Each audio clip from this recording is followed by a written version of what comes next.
In the Alaskan wilderness, the silence is often a warning. Welcome, friends. Tonight, I'm sharing 5 bone-chilling, true accounts from the last frontier. Let me know in the comments your location and the current time. Please hit that subscribe button to help us hit 1,000 subs, and don't forget to like the video if you enjoy the scares. Get comfortable, dim the lights, and prepare yourselves. The fear is real.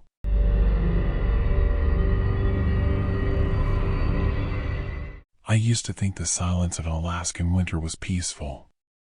That's what everyone says when they move to places like Talkeetna or Willow. They want the quiet, the isolation, the kind of emptiness that makes you feel like you're the only person left in the world. But they don't tell you about the other kind of silence. The kind that wraps around your throat like frozen fingers and won't let go. My name is Maya Hendricks, and I'm 25 years old. 6 months ago, I came back to Cantwell, population 219, after finishing my degree in forensic psychology in Anchorage. Everyone thought I was crazy for coming back. Why would anyone with opportunities choose to return to a speck on the map where the temperature drops to 40 below and the sun barely shows its face for half the year? But Dad needed me. Or at least, that's what I told myself. Dad was Sheriff Tom Hendricks, and he'd been the law in this corner of the Denali borough for 23 years. He was the kind of man people respected, gruff, fair, with hands that could fix an engine or calm a frightened child with equal ease. When I was little, I used to think he was invincible. That changed the night he disappeared. It started with the women. 3 of them, over the course of 18 months. First was Rachel Morrow, a waitress at the Totem Diner who served the best reindeer sausage this side of Fairbanks. She didn't show up for her shift one February morning. Her truck was found on the park's highway, keys still in the ignition, driver's side door hanging open like a broken jaw. No blood. No struggle. Just gone. Then came Siobhan Yates, a bush pilot who flew supplies to remote cabins. Her plane was discovered abandoned near Broad Pass, fuel tank still half full. The wind had already buried any tracks in fresh snow by the time the search party arrived. The third was Jennifer Kovalik, a 22-year-old who'd moved up from Juneau to work at the lodge. She vanished from her apartment above the general store. The door was locked from the inside. Her bed was still warm when her roommate came home from the night shift.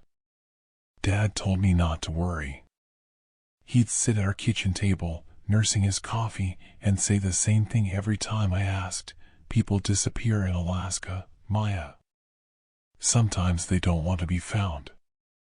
Sometimes the wilderness takes them. That's just how it is up here." But I saw the files. I saw the notes he scribbled in the margins, the connections he was trying to make. The women were different ages, different backgrounds, but they all had one thing in common: they were transient, without deep roots in Cantwell. The kind of people whose absence might be noticed but not investigated too closely. The night Dad disappeared, I was in my room, trying to sleep through another bout of insomnia.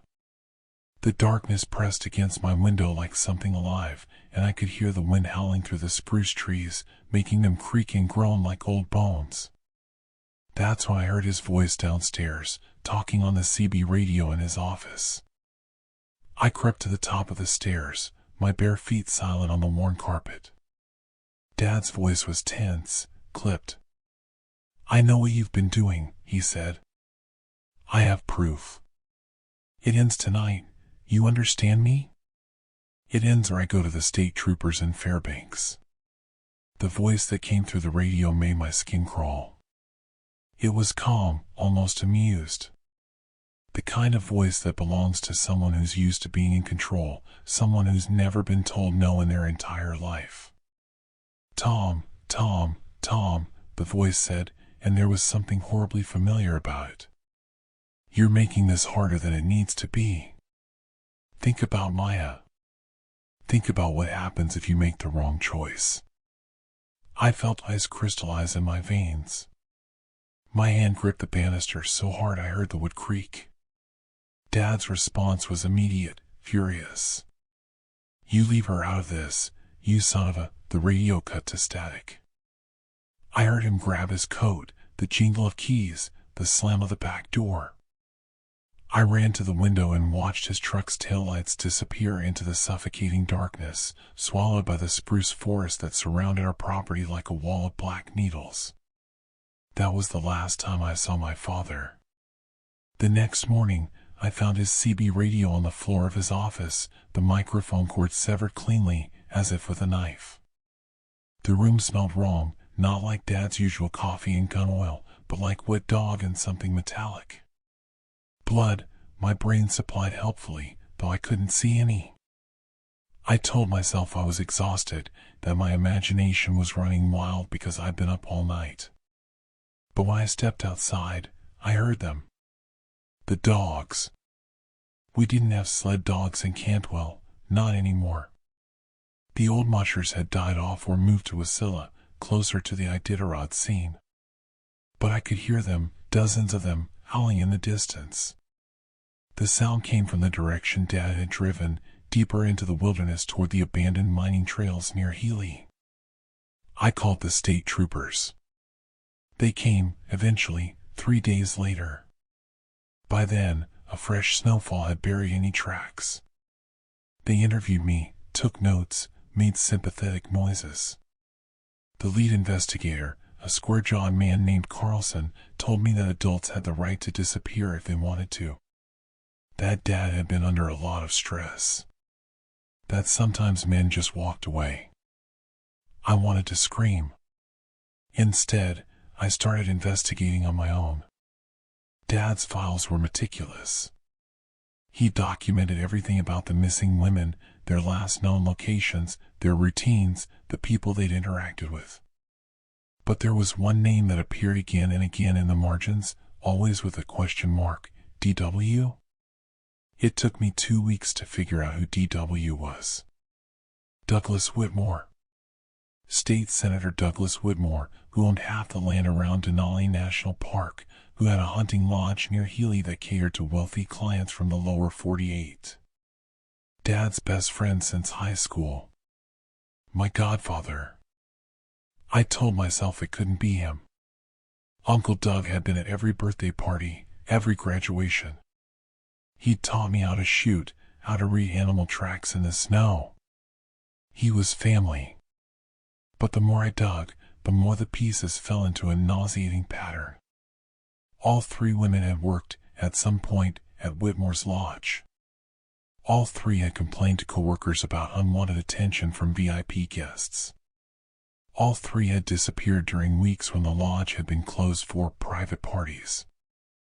I started having nightmares. In them, I'd hear the dogs howling, but when I followed the sound, I'd find them silent, sitting in perfect rows in the snow, watching me with human eyes. Sometimes I'd wake up convinced I could smell wet fur and blood in my room. I'd turn on every light, search every corner, find nothing. Sleep deprivation, I told myself. Grief manifesting as paranoia. Standard psychological response to trauma. But then I found the recording. Dad had hidden it in a false bottom of his desk drawer, beneath old tax returns and my elementary school report cards. It was a microcassette, the kind old police departments used before digital. My hands shook as I loaded it into his ancient tape player. Static. Breathing. Then voices. Can't keep doing this, Doug. 3 women. 3. Someone's going to notice. Tom, you worry too much. These aren't soccer moms from Anchorage. These are drifters. Waitresses. Nobody who matters. That calm, reasonable voice. Uncle Doug's voice. Besides, my clients pay very well for unique experiences. And you know as well as I do that the state needs my support.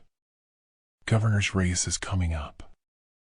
Wouldn't want any uncomfortable questions about campaign contributions. I don't give a damn about your political career. This ends now, or I take this to the FBI. You won't do that. A pause. You won't because you know what happens to people who threaten me. Ask Rachel Morrow. Oh wait, you can't. The sound of a scuffle. A gunshot. Silence. Then, impossibly, horrifyingly, I heard them. The dogs. Howling on the recording, getting closer, until their sound drowned out everything else. The tape ended. I sat in Dad's office as the winter darkness pressed against the windows, and I finally understood. The howling I'd been hearing wasn't my imagination. Whitmore used sled dogs, trained them to transport bodies to remote locations in the backcountry where they'd never be found. The permafrost would keep them preserved for decades, centuries maybe, in places where humans rarely ventured. I should have gone to the FBI immediately. Instead, I made the same mistake Dad did. I confronted the monster. I drove to Whitmore's lodge on a night when the temperature had dropped to 35 below. The main building was dark, but I could see light in the outbuildings. I could hear the dogs before I saw them, 24 huskies in a heated kennel, all watching me with eerie intensity as I approached. The kennel door opened. Whitmore stepped out, backlit so I couldn't see his face, only his silhouette. Behind him, deeper in the building, I glimpsed what looked like a meat locker. The doors were open just enough to see plastic-wrapped shapes hanging from hooks. "Maya," he said, and his voice was warm, avuncular. "I've been expecting you. Come inside. It's too cold to talk out here." "Where's my father?" My voice came out steady, which surprised me. "Your father made a choice. The wrong choice." He stepped closer, and in the spill of light from the kennel, I could see his face. He looked sad. Genuinely sad. I didn't want it to end that way. Tom was my friend. But some things are bigger than friendship. "You're going to kill me too?" It wasn't a question. "No." He smiled. "I'm going to give you the same choice I gave him. Walk away. Forget about this. Live your life. Or—" He gestured to the darkness beyond the kennel, where the dogs had begun to howl. "I can add you to the collection. Either way, this conversation ends here." I looked at him, this man who'd bounced me on his knee, who'd taken me fishing, who'd signed his Christmas cards Uncle Doug, and I saw nothing human behind his eyes. Just calculation. Just power recognizing that it could do whatever it wanted because money and position had insulated him from consequences. The horrifying thing? The truly sickening thing? I understood, in that moment, why Dad's investigation had gone nowhere. Why the state troopers hadn't pushed harder. Why no FBI agents had come knocking. Whitmore owned them all. Donations to police benevolent funds. Contributions to the governor's campaign. Jobs for brothers and cousins and sons. I thought about the recording in my pocket. I thought about the FBI field office in Anchorage, 3 hours away. I thought about whether my testimony, my evidence, would be enough to bring down a man who had senators and governors on speed dial. And then I thought about Rachel Morrow, Siobhan Yates, Jennifer Kovalik. I thought about my father, lying somewhere in the permafrost, waiting for a justice that would never come. "I'll walk away," I heard myself say. Whitmore's smile widened. "Smart girl. Just like your dad. Well, in most ways." He turned back toward the kennel. "Go home, Maya. Forget you came here." "And Maya?" He looked over his shoulder. "The dogs know your scent now. They're very good at tracking. Don't make me use them." I drove back to Cantwell in a fugue state, my headlights cutting through darkness so complete it felt like driving through ink. I could hear howling in the distance, though I knew it was impossible at that range. Knew it was just my mind breaking, finally giving into the terror that had been building for weeks. When I got home, I found fresh tracks in the snow around the house. Dog tracks. Dozens of them, circling my home in patterns too deliberate to be random. That was 3 months ago. I still live in Cantwell. I still sleep in my childhood bedroom, but I never sleep deeply. The howling comes every night now, always just distant enough that I can pretend it's not real, not directed at me specifically. But sometimes, when I look out my window in the depths of the polar night, I see eyes reflecting in the darkness. Watching. Waiting. I submitted the recording to the FBI. They thanked me for my concern and said they'd look into it. That was 6 weeks ago. I haven't heard back. Last week, I saw Whitmore at the general store in broad daylight, buying coffee and chatting with the clerk about the upcoming election. He saw me. Smiled. Waved. I didn't wave back. I know what you're thinking. Leave. Run. Go back to Anchorage, Seattle, anywhere. But here's what I've learned about predators: they don't let prey escape. The dogs know my scent. Whitmore made sure of that. If I run, they'll find me. If I stay quiet, I might survive. So I live in this cage of silence, in this town of 219 souls who either don't know or don't care that a monster walks among them. I see him everywhere now, at the diner, at town council meetings, waiting from his truck on the park's highway. Always smiling. Always watching. Sometimes, in the darkest hours before dawn, I take out Dad's files and add my own notes. Names of Whitmore's political connections. Dates of lodge closures. Patterns I'm still piecing together. Maybe someday, when he's dead or careless, this evidence will matter. Maybe someday, someone will care enough to dig up the permafrost and count the bodies. But probably not.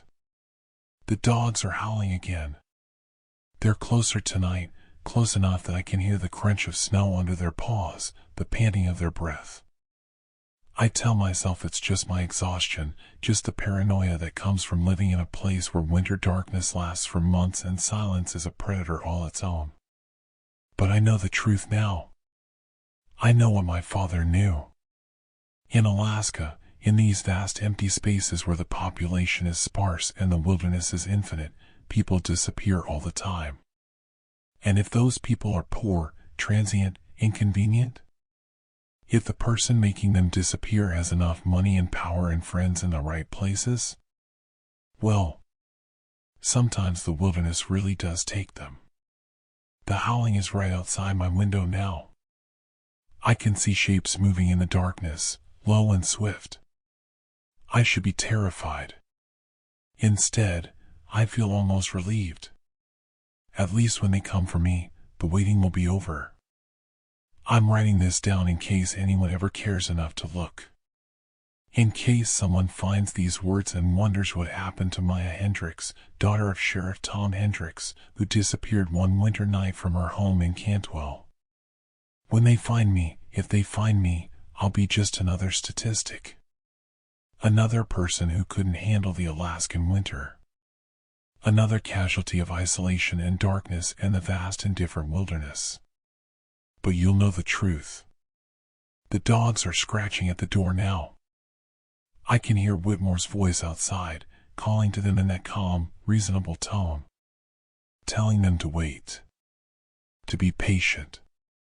I'm not going to answer. I'm going to sit here with my father's files spread before me, with all the evidence that will never be enough, and I'm going to wait for the silence to swallow me whole. Because that's what silence does in Alaska. It swallows everything: screams, evidence, truth, justice. It swallows it all and leaves nothing behind but snow and darkness and the distant howling of dogs that may or may not be real. The scratching has stopped. The door is opening. I'm sorry, Dad. I tried. The sea serpent was a joke of a boat, a 30-foot coffin that smelled perpetually of diesel, brine, and desperation. I was 19, and the weight of my family's debt felt heavier than any king crab pot I'd ever hauled. That's why I was out here, 100 miles off the coast of Kodiak, not chasing cod or halibut, but running a high-stakes, low-morality errand. The cargo was tucked away in the hold, wrapped in industrial plastic and smelling faintly of chemicals, not fish. It was a shipment of high-grade fentanyl, enough to make a small fortune and, more importantly, enough to make the debt disappear. My rendezvous was a simple exchange: meet a larger trawler, transfer the goods, and be back in port before the sun fully committed to rising. Easy money, they said. The kind of money that costs you your soul, I knew. The sea was calm, a deceptive, lily black under the pre-dawn sky. The only sound was the steady, rhythmic thrum of the engine, a sound that usually lulled me into a state of weary acceptance. But tonight, it felt like a countdown. Then came the fog. It didn't roll in, it descended. One moment, I could see the faint, distant lights of a larger vessel. The next, the world was swallowed by a wall of thick, cold, milky white. It was advection fog, the kind that forms when warm air hits the frigid Bering Sea, and it was immediate, suffocating, and absolute. Visibility dropped to zero. The air turned heavy, damp, and bitingly cold, seeping into my oilskins and chilling me to the bone. I cut the throttle, the sudden silence deafening. The sea serpent drifted, a tiny, insignificant speck in a vast, featureless void. The fog was so dense it seemed to absorb all sound, leaving only the close, unnerving drip of condensation from the rigging. I felt the first prickle of true, paralyzing fear. It wasn't the fear of a rogue wave or a mechanical failure. It was the existential horror of being erased, of being utterly alone in a world that had ceased to exist beyond the few feet of deck around me. I fumbled for the radar, my hands slick with sweat and cold. The screen was a mess of static and false returns. I was blind. I was deaf. I was a ghost ship. That's when I heard it. It wasn't the shriek of a gull or the blow of a whale. It was a sound that scraped against the inside of my skull, a high-pitched, guttural gasp that was instantly, terrifyingly recognizable as human. It was cut short, choked off, followed by a violent, frantic splashing that wasn't the gentle lapping of the waves. My heart hammered against my ribs, a frantic drumbeat in the oppressive silence. I gripped the wheel, knuckles white. Exhaustion, I told myself. Sleep deprivation. The fog is playing tricks on you, Finn. It's just a seal. A stellar sea lion. But the sound had been too raw, too desperate, too wrong. It had the texture of pure, unadulterated terror. I started the engine again, just a low idle, and crept forward, guided only by the compass and a mounting sense of dread. The splashing had stopped. Now, there was a new sound, a rhythmic, mechanical clack-clack-clack that seemed to be coming from my starboard side. It was the sound of a hydraulic winch, the kind used to haul in heavy nets. I steered toward the noise, my breath misting violently in the cold air.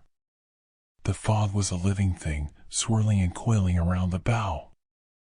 I felt a sudden, sickening lurch as the sea serpent bumped against something solid. I scrambled onto the deck, grabbing the spotlight. The beam cut a weak, yellow cone into the white. And then, the fog parted, just for a moment, like a curtain drawn back by an invisible hand. What I saw was a nightmare rendered in sickening detail.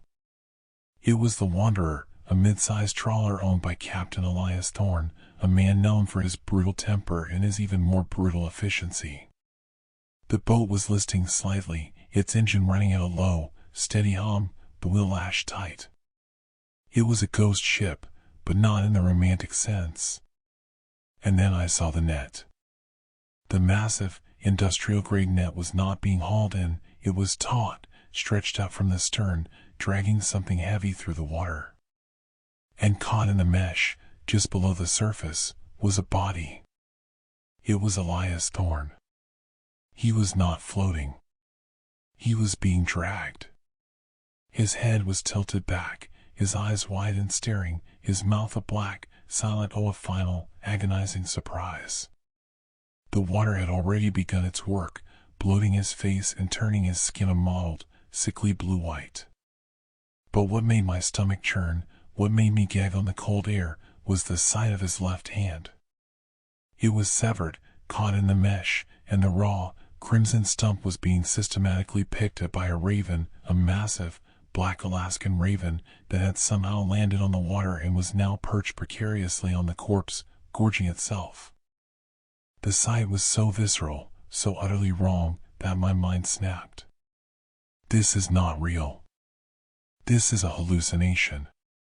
The sea is angry. The spirits of the drowned are claiming him. I felt a terrifying, primal urge to believe in the paranormal, to blame a sea monster or a vengeful spirit, anything but the truth that was staring me in the face. But the truth was in the details. The clean, surgical slice across Thorne's throat, not the jagged tear of a propeller or an animal. The way his body was strategically tangled in the net, designed to be dragged and destroyed by the relentless friction of the sea floor, a disposal method as cold and calculated as the Bering Sea itself. This was a criminal act of the most brutal kind, a message delivered by the ocean itself. And I was the only witness. The fog began to close in again, swallowing the wanderer in the horrific tableau. The raven, disturbed by my boat's proximity, let out a harsh, mocking caw before taking flight, disappearing into the white. My mind raced, a frantic, panicked loop. If I called the Coast Guard, I'd have to explain why I was out here, why I was carrying $1 million worth of illegal narcotics. I'd be arrested. My family would lose everything. If I didn't call, I was complicit. I was leaving a man to be erased by the sea, a victim of a killer who was still out there, somewhere in the fog. I had to choose. Debt or conscience? The decision was made for me when I heard a new sound, a low, mournful sigh that seemed to emanate from the depths. It was the sound of an orca's blow, close, too close. The great black and white predators were drawn by the blood, by the disturbance. They were coming to claim their share. I looked at the hold, at the plastic-wrapped packages that represented my freedom. I looked at the spot where Thorne's body was being dragged, a faint, dark shadow in the swirling white. I grabbed the emergency axe. With a desperate, animalistic cry, I swung the axe, severing the line that held the net. The tension snapped, and the net, along with Thorne's body, sank instantly into the cold, dark abyss. The sea serpent lurched free. I didn't stop there. I went to the hold, and with a series of frantic, panicked swings, I breached the plastic wrapping of the cargo. The packages, heavy with their toxic contents, slipped into the water, dissolving into the sea. My fortune, my family's salvation, gone. But the evidence was gone too. I turned the sea serpent hard to port and opened the throttle, fleeing the scene with a desperate, reckless speed. The fog was my only shield, my only witness. I didn't stop until I saw the familiar, rugged outline of Kodiak Island emerge from the gloom. I docked the boat, cleaned the deck of any trace of blood or brine that wasn't normal, and walked off the sea serpent a free man, but a broken one. The police eventually found the wanderer, drifting aimlessly. They ruled it a tragic accident, a rogue wave, a man lost at sea. No body, no crime. But I knew. The psychological terror didn't end there. It began. I sold the sea serpent and moved to Anchorage, trying to lose myself in the relative anonymity of the city. But the sea followed me. The sound of running water, a shower, a faucet, even the rain, sends me into a cold sweat. I suffer from crippling claustrophobia now. The memory of that fog, that suffocating white box, has made any enclosed space a torture chamber. I can't ride in elevators. I can't sleep in a room with the door closed. The worst is the sound. The low, rhythmic thrum of a distant engine, the clack-clack-clack of a hydraulic winch, the sudden, sharp caw of a raven, they all trigger a panic attack so violent it leaves me gasping for air, convinced I'm back in the fog, waiting for the curtain to part. I read the papers. Elias Thorne was a known associate of a major drug trafficking ring operating out of Seattle and using Alaskan fishing vessels as mules. His death was a professional hit, a clean-up. The killer was never found. Sometimes, late at night, when the city is quiet and the wind howls like a wolf across the Chugach Mountains, I hear that sound again. Not the orca's blow, but the human gasp, cut short.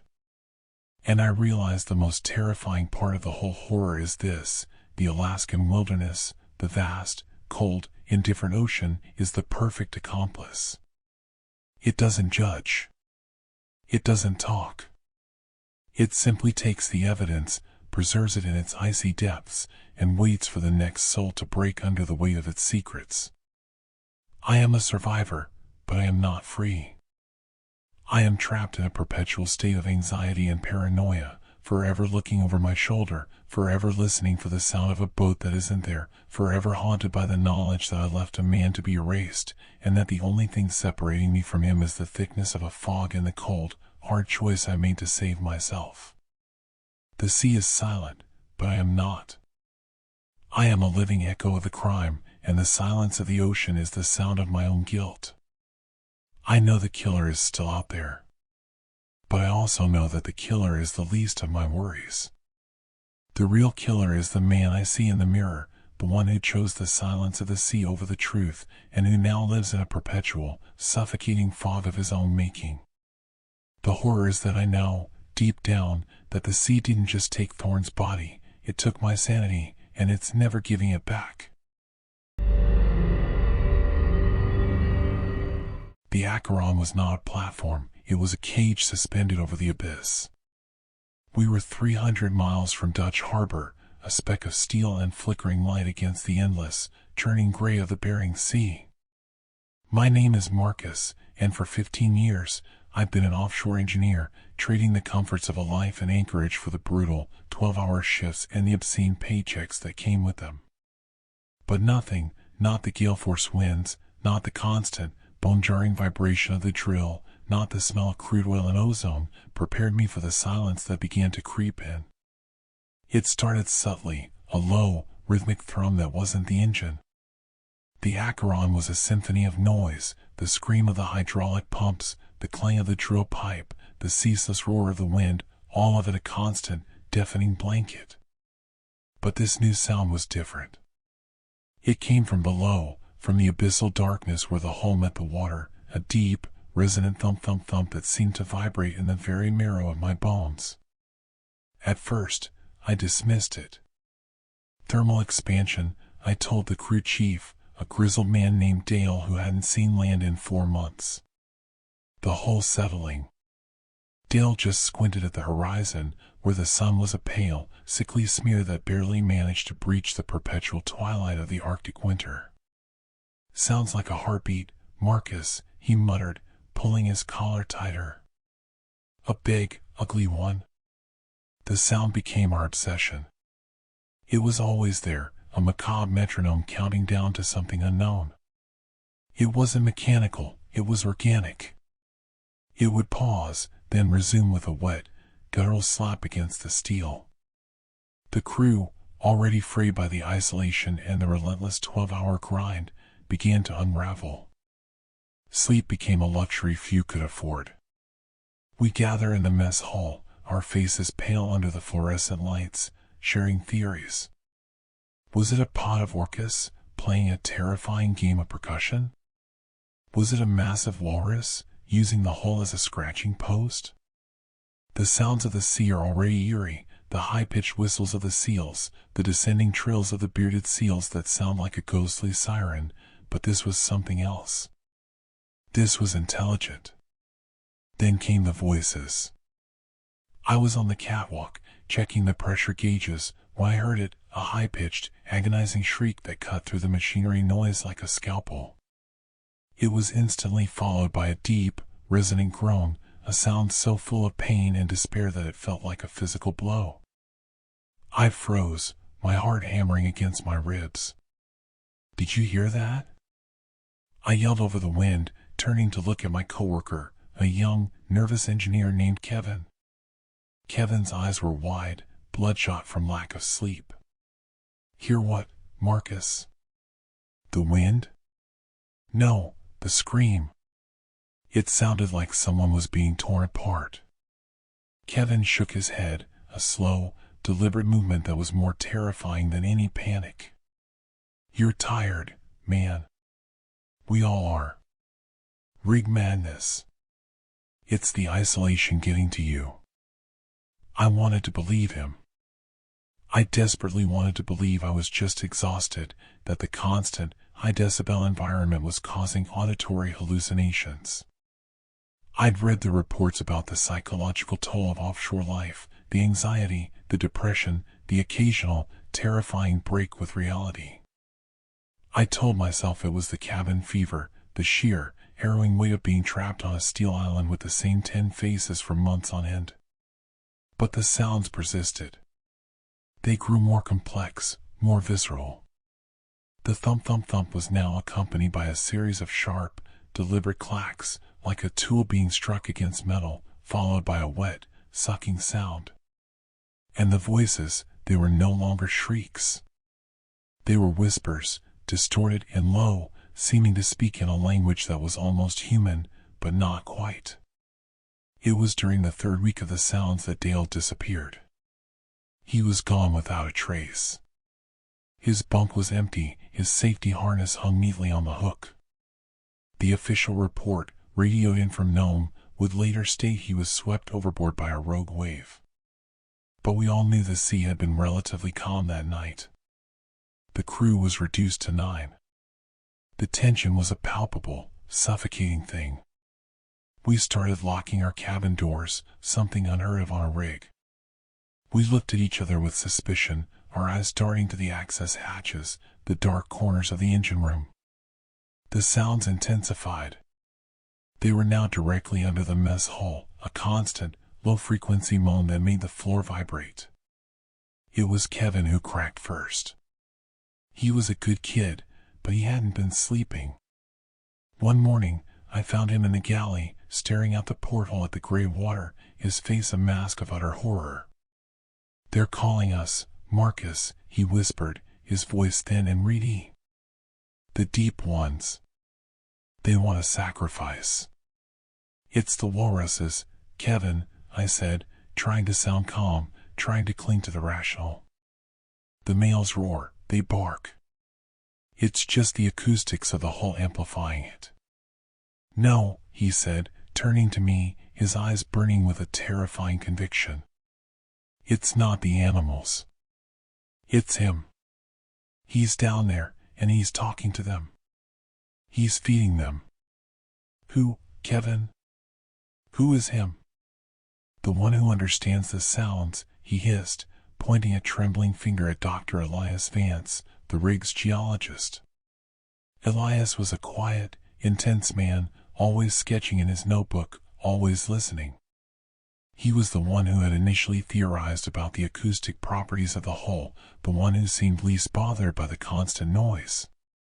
That night, I couldn't sleep. The thump-thump-thump was right outside my cabin wall, so loud it felt like a fist pounding on my chest. I got up, grabbed a wrench, and went looking for Elias. I found him in the drill shack, not working, but standing by the main access hatch to the lower decks, his back to me.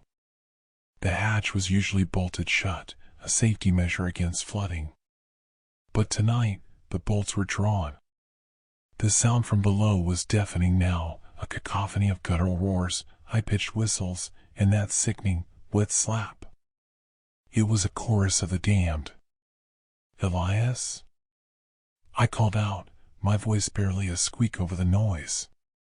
He turned slowly. In his hand, he held a massive, razor-sharp filleting knife, the kind used to process large fish. His eyes were not those of a geologist. They were the eyes of a zealot. "Marcus," he said, his voice unnervingly calm. "You hear them, don't you? They're hungry. They've been waiting for us to come to them. It's the seals, Elias. The walruses. You're tired. We all are. Let's go back to the mess hall." He smiled, a slow, chilling movement that stretched his face into a mask of pure macabre delight. "No, Marcus. It's the Acheron. The ancient one. The one who calls." Dale understood. He went to them willingly. But they demand more. He stepped aside, revealing the open hatch. The stench that wafted up was not oil or brine. It was the metallic, visceral smell of fresh blood. "Kevin was next," Elias said, his voice dropping to a conspiratorial whisper. "He was weak. He was a perfect offering."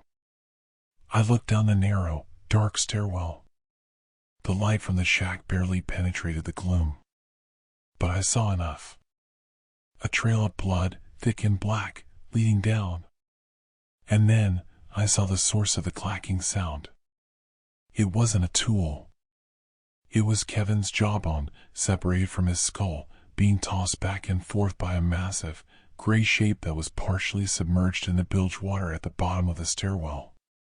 It was a walrus, a gigantic male, its tusks stained crimson, its body wedged impossibly into the narrow space. It was roaring, a sound that was indeed a terrifying, distorted human groan, and it was feeding. Elias hadn't been using the sounds to lure the crew. He had been using the crew to lure the sounds. He had been feeding the animals, creating a terrifying, self-fulfilling prophecy of horror. He had gone completely mad, convinced the marine life was a vengeful deity demanding human sacrifice for the oil we were stealing from the earth. I didn't hesitate. I swung the wrench. The fight was short and brutal. Elias was strong, fueled by a terrifying, delusional energy. But I had the element of surprise and the desperation of a man fighting for his life. The wrench connected with a sickening crack. He crumpled, the filleting knife skittering across the steel floor. I slammed the hatch shut, the sound of the metal bolt sliding home a final, terrifying punctuation mark. The walrus roared from below, a sound of pure, frustrated rage. I radioed Dutch Harbor. I told them Elias had gone mad, that he had killed Dale and Kevin, and that I had subdued him. I omitted the part about the walrus in the bilge, the blood trail, the whispers. They wouldn't believe me. They'd think I was the one with the rig madness. They airlifted us out 2 days later. Elias was strapped to a stretcher, sedated, his eyes still burning with that terrifying light. I was hailed as a hero, the man who saved the rig from a madman. I went back to Anchorage, but the city felt too loud, too bright, too fake. The horror is not that Elias was mad. The horror is that he was right about the sounds. I live in a small apartment now, far from the sea. But the sounds follow me. I suffer from crippling psychosis and auditory hallucinations. Every time I hear a low-frequency vibration, a passing truck, a washing machine, the hum of the refrigerator, it triggers the memory. But the worst is the silence. When the city is quiet, I hear the thump-thump-thump again, not from the sea, but from the walls of my apartment. And I know it's not the walrus. The final, perturbing truth is this: Elias Vance was a brilliant engineer. He knew the acoustic properties of the hull better than anyone. He didn't just hear the sounds, he created them. He used the rig's own sonar and ballast tanks to generate low-frequency vibrations that mimicked the mating calls and territorial roars of the marine life, driving the crew, and himself, to the brink of madness. He was a sound engineer of macabre genius, turning the platform into a massive, psychological weapon. But when I look at the news reports, when I see the pictures of the Acheron still drilling, still pumping oil, I know the real reason he went mad. He wasn't feeding the animals, he was trying to warn them. He was trying to use the sounds of the deep to scare us away, to make us abandon the rig. And I stopped him. Now, I am the one who hears the calls. I am the one who hears the whispers. And I know that the walrus in the bilge, the one I saw feeding on Kevin's remains, was not a monster. It was a victim, drawn to the sound, drawn to the easy meal, a terrifying consequence of a man's desperate, final act of environmental protest. I am Marcus, the hero of the Acheron. And I live in a state of perpetual, spine-chilling dread, convinced that the sounds I hear are not hallucinations, but the deep, resonant, guttural voice of the Bering Sea, finally calling me home to pay for the oil I helped steal, and the man I stopped from saving us all. The horror is that I am the last one left to hear the abyssal truth, and no one will ever believe me. The mystery is solved, but the fear is eternal. The Arctic is not a place, it is an absence. An absence of color, of sound, of life, and, most terrifyingly, of reference. We were 50 miles north of Deadhorse, a 4-person geological survey team, our mission to drill ice cores and map the permafrost stability near the Beaufort Sea. My name is Ben, and I was the lead geophysicist, a man who trusted numbers, coordinates, and the cold, hard logic of the Earth. But the Arctic, I learned, has its own logic, a macabre and harrowing logic that dismantles the human mind piece by piece. It was the polar night, a stretch of 66 days where the sun never crested the horizon. The world was a canvas of deep, starless blue and the occasional, sickly green shimmer of the aurora. Our routine was our anchor, 12-hour shifts, MREs, and the constant, reassuring crackle of the satellite phone back to Fairbanks. But the anchor began to drag. The first sign was the GPS. It wasn't a total failure, just intermittent, blinking out for minutes at a time. We blamed the solar flares, the extreme cold, anything but the unsettling truth that the vast, magnetic emptiness of the North Slope was simply swallowing our signal. Then the compasses started to spin, not wildly, but with a slow, deliberate uncertainty that suggested the magnetic pole itself was playing a cruel joke. We were lost, not geographically, but spatially. The whiteout hit us on day 37. It wasn't a blizzard, it was worse. The sky was overcast, the ground was covered in uniform snow, and the diffuse light created a terrifying, seamless void. Up, down, left, and right ceased to exist. It was like being suspended in a giant, white cotton ball. The wind, a constant, guttural howl, was the only sound, and it seemed to come from everywhere and nowhere at once. We were forced to stop, huddle in our heated tent, the Arctic oven, and wait. The waiting was the worst. It gave the mind time to chew on itself. "I keep seeing things," whispered Dr. Anya Sharma, our glaciologist, her voice thin with exhaustion. "Shadows moving in the white. Like a man, but too tall. Too thin." "It's the light refraction, Anya," I said, trying to sound professional, trying to cling to the science. "Your eyes are straining. It's a known phenomenon. Spatial disorientation." But I was seeing them too. Fleeting, peripheral movements. Were they the spirits of the land, the Inuit, warning us away? Or was it the exhaustion, the constant low-level fear, the lack of a proper circadian rhythm finally breaking my brain? I was a scientist, a man of reason, but out here, reason felt like a flimsy piece of paper in a gale. The tension in the tent was a palpable, suffocating thing. We were 4 people, Anya, myself, our guide, Lars, a man who had lived in Reykjavik his whole life, and our medic, Sarah.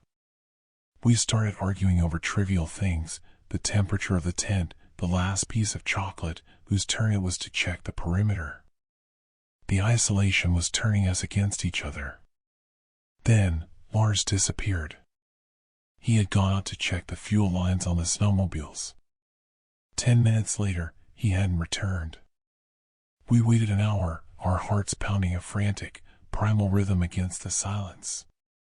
When we finally ventured out, the whiteout had lessened slightly, revealing a terrifying sight, a perfect, unbroken expanse of snow. No footprints. No sign of a struggle. Lars had simply vanished. He fell into a crevasse, Sarah said, her voice shaking. It happens. The ice is unstable. But Lars was a man of the ice. He knew every crack, every danger. And there was something else. His satellite phone, which he always kept strapped to his chest, was lying on the snow, perfectly intact. It was a detail that screamed criminality, not accident. The paranoia was immediate and visceral. We were three now. One of us was a killer. One of us had lured Lars out and erased him from the face of the earth. We started sleeping in shifts, armed with flares and ice axes. The tent became a prison. 2 days later, while drilling a core sample, we found him. Not Lars. Someone else. The drill bit hit something soft, not rock. When we pulled the core up, it was stained a deep, shocking crimson. We widened the hole. About 10 feet down, perfectly preserved in the permafrost, was a body. It was a man, dressed in old-style Arctic gear, his face frozen in a silent, agonizing scream. He was not one of us. He was a victim from a previous expedition, perhaps decades ago. But what was truly terrifying was the wound. A clean, surgical slice across his throat. Not the jagged tear of an animal, not the blunt force trauma of a fall. This was a deliberate, human act. And then I saw the notebook clutched in his frozen hand. It was a journal, waterlogged but readable. The last entry, dated 1987, detailed the same descent into madness, the same disappearing crew members, the same suspicion that one of them was a predator. The final line was a frantic scroll. He is using the whiteout. He is the guide. He is erasing us. I looked at Sarah, our medic, her face pale and drawn. I looked at Anya, the glaciologist, her eyes fixed on the frozen corpse. It's a warning, Anya whispered, her voice trembling. The ice is showing us what happens here. No, I said, my voice hoarse. It's evidence. The killer is still here. He's been doing this for decades. He's a serial killer who uses the Arctic as his hunting ground. But the killer wasn't a ghost from 1987. The killer was one of us. The truth hit me with the force of a gale-force wind. The body was a distraction. The real crime was the missing supplies. We were running dangerously low on fuel and food. Someone had been stealing from us, rationing the supplies to create a crisis, to force us to move, to force us to break the buddy system. I confronted them. The radio is dead, I lied, my heart pounding. We have to walk back to Dead Horse. We leave at dawn. The reaction was immediate. Sarah looked relieved. Anya looked horrified. We can't walk, Ben. It's 50 miles. We'll freeze. Anya cried, her voice cracking. We have no choice, I insisted, watching her face. That night, I didn't sleep. I waited. Around 3 a.m., I heard the faint, metallic clink of a tool. I crept out of my sleeping bag. Anya was by the supply sled, not packing, but meticulously cutting the straps on the fuel canisters. She was sabotaging our last chance of survival. Anya, I whispered. She spun around, an ice axe raised above her head. Her eyes were wide, not with fear, but with a terrifying, cold resolve. "You weren't supposed to see that," she said, her voice flat. Lars was getting suspicious. He was going to radio in. "Why, Anya? Why are you doing this?" "The data, Ben," she said, gesturing vaguely at the vast, dark expanse. "The permafrost is melting too fast. The oil companies are lying. If we get back, they'll bury the data. I have to stay here. I have to be the last one. I have to be the witness." She wasn't a killer for profit or pleasure. She was a killer for the planet, a delusional eco-terrorist who believed the Arctic demanded human sacrifice to protect its secrets. She was creating a perfect crime scene, a group of scientists lost to the elements, their data preserved, their deaths a silent, nightmarish warning. I fought her. It was a desperate, visceral struggle in the cramped tent, the sound of our grunts and the scraping of the ice axe muffled by the thick canvas. I managed to disarm her, knocking the axe away. I didn't kill her. I couldn't. I just tied her up, using the same rope she had planned to use to secure the lost supplies. The next morning, I left her. I took Sarah, who was still in shock, and the one working snowmobile. I left Anya tied up in the tent, with enough food and fuel for a week. I left the radio, still working, within her reach. I left her with a choice: call for help and face the consequences of her crimes, or stay and become the permanent, frozen guardian of her data. We made it back to Deadhorse, then flew to Fairbanks.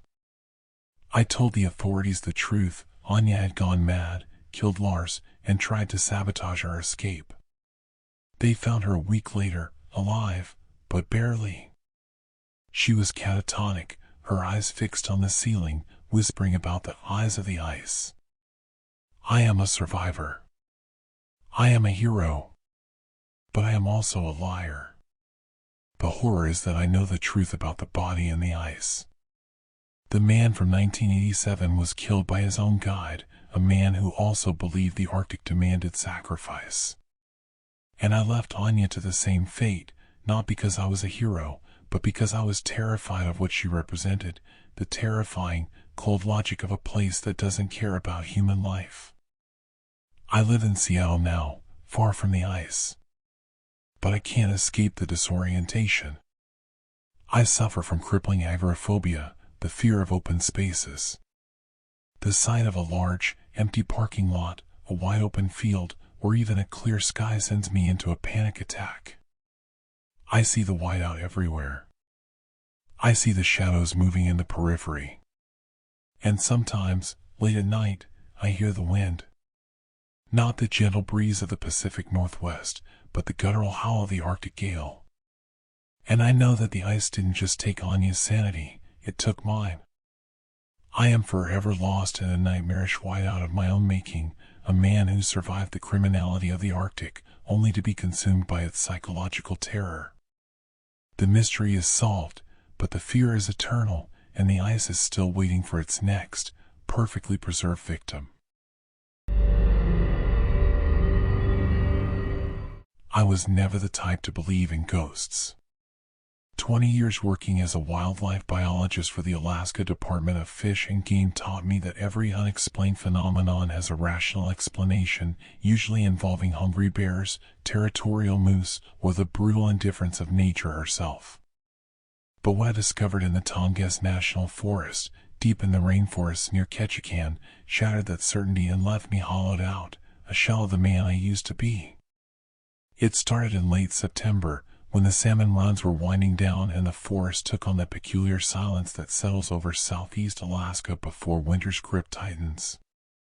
I'd been tracking a gray wolf pack that had been behaving erratically, abandoning their traditional hunting grounds and clustering around an area near Ward Lake that made no ecological sense. Wolves are creatures of pattern, of instinct refined over millennia. When they break those patterns, something is profoundly wrong. The first thing I noticed was the smell. Not the clean scent of decomposition you expect in a functioning ecosystem, but something chemical, artificial, utterly foreign to these ancient woods. It clung to the moss-draped spruce trees like a malignant fog, sweet and nauseating. My hand instinctively went to the satellite phone on my belt, but I hesitated. 20 years of experience whispered that I was overreacting, that I'd find a reasonable explanation around the next bend in the trail. I found the first raven at the base of a massive Sitka spruce, its body contorted in a way that defied natural death. The wings were spread in a perfect arc, as if it had been arranged, positioned with deliberate care. Then I saw another. And another. 17 ravens in total, each one placed in an identical formation, creating a grotesque pathway leading deeper into the temperate rainforest. The terror that crawled up my spine wasn't immediate. It built slowly, like water rising in a flooding river, each raven adding another inch until I was drowning in the wrongness of it all. I told myself it was a predator's cache, some aberrant behavioral pattern I hadn't documented before. But predators don't arrange their prey. They don't create art from death. Following that horrifying breadcrumb trail, I stumbled upon the cache itself.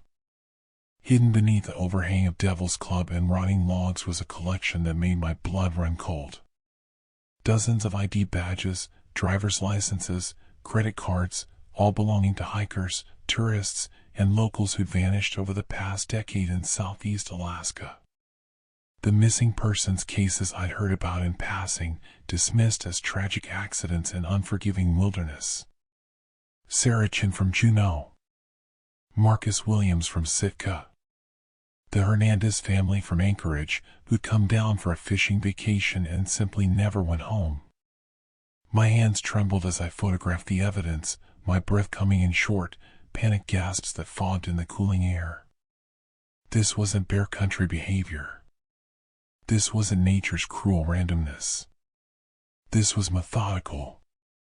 Calculated. Human. That's when I heard the wolves. Their howls pierced through the forest canopy, but they weren't the territorial calls I'd spent 2 decades studying. These were different, higher-pitched, almost desperate. Warning calls. I'd never heard wolves sound frightened before, and that realization sent a jolt of pure, primal terror through my body. If the apex predators were afraid, what chance did I have? I started moving, trying to retrace my steps back toward the main trail, but the forest had transformed. Trees I passed an hour ago seemed unfamiliar, twisted into sinister shapes by the failing light. The moss-covered ground that had cushioned my steps now seemed to grab at my boots, trying to slow me down, keep me there in that nightmare grove. Paranoia clawed at my rational mind. Was I being followed, or was my imagination running wild? Every snapping twig sounded like footsteps. Every raven's caw sounded like laughter. I tried to convince myself it was all in my head, that fear was distorting my perception. But then I saw him. A figure, perhaps 50 yards distant, moving through the trees with the fluid grace of someone who belonged to these woods more than any animal. He wore ranger gear, the official uniform of the Forest Service, but something about the way he moved was deeply, fundamentally wrong. Too precise. Too purposeful. He was hunting, and I was the prey. I ran. God help me, I abandoned every protocol, every rational thought, and I ran like my life depended on it, because it did. Branches tore at my face and jacket. My lungs burned in the cold air. Behind me, I could hear him, maintaining a consistent distance, never gaining but never falling back either.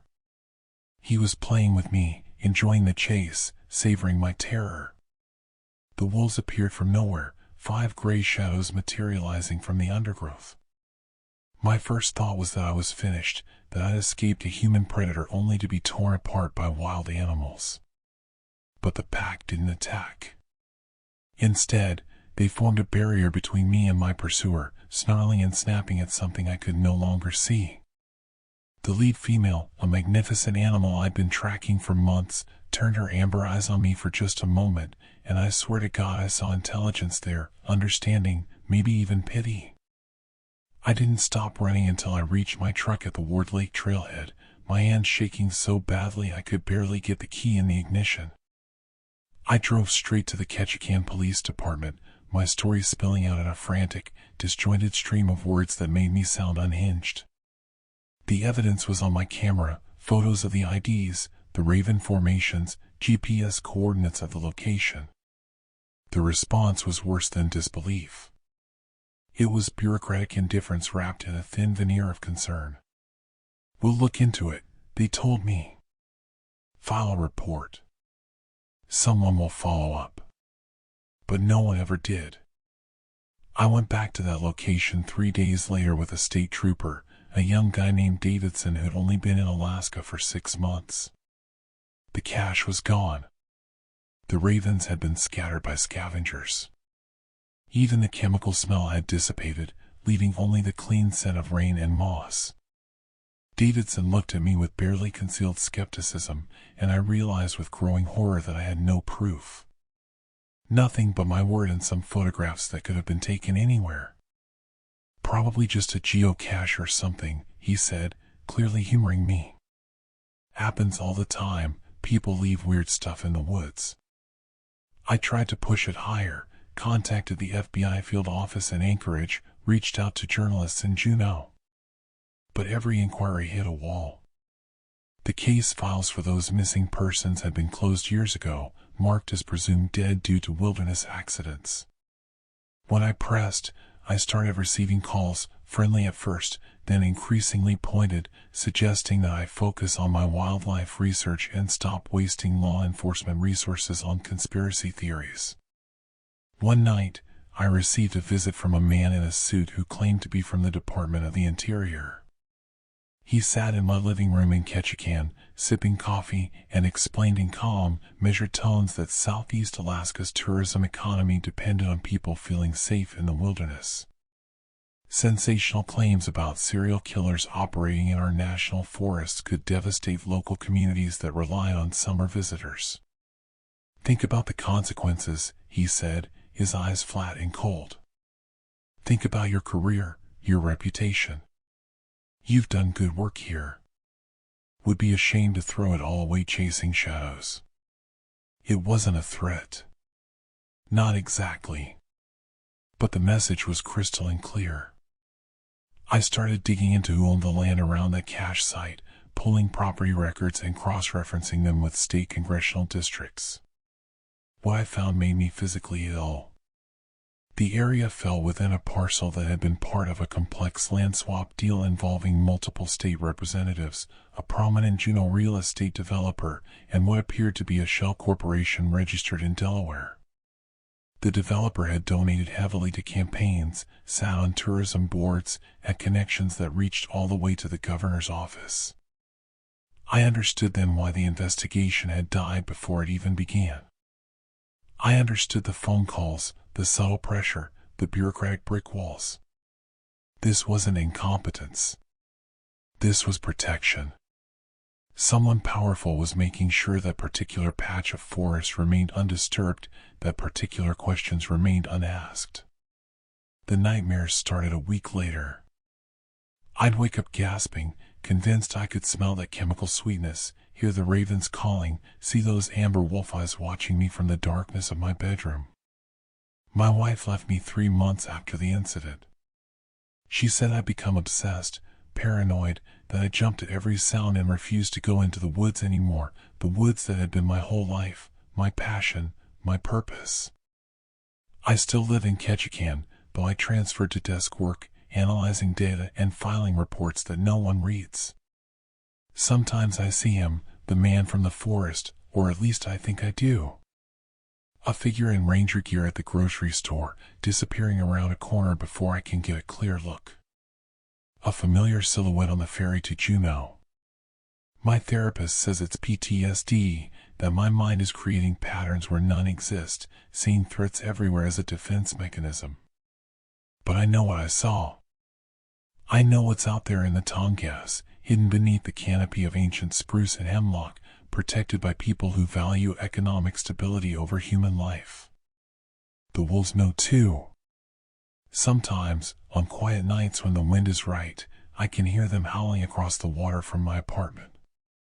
Those same warning calls, unchanged, unheeded. They're still guarding that territory, still trying to keep others away from whatever darkness lurks there. And the ravens? I see them everywhere now, perched on power lines and rooftops, their black eyes tracking my movements through town. 17 of them gathered on the railing outside my apartment last week, arranged in that same perfect formation. When I opened the door to chase them away, they didn't scatter. They just watched, waited, as if delivering a message I was too terrified to fully comprehend. The case remains unsolved. The missing persons remain missing, their families clinging to the hope that they simply got lost, that nature claimed them in some terrible but ultimately understandable way. It's easier to believe in accidental death than to accept that something monstrous operates in our midst, shielded by bureaucracy and political expedience.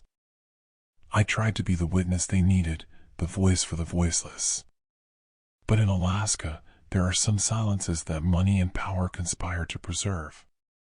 And there are some horrors that people would rather deny than confront, even when the evidence is screaming to be heard. The man in the ranger uniform is still out there. The forest still holds its secrets.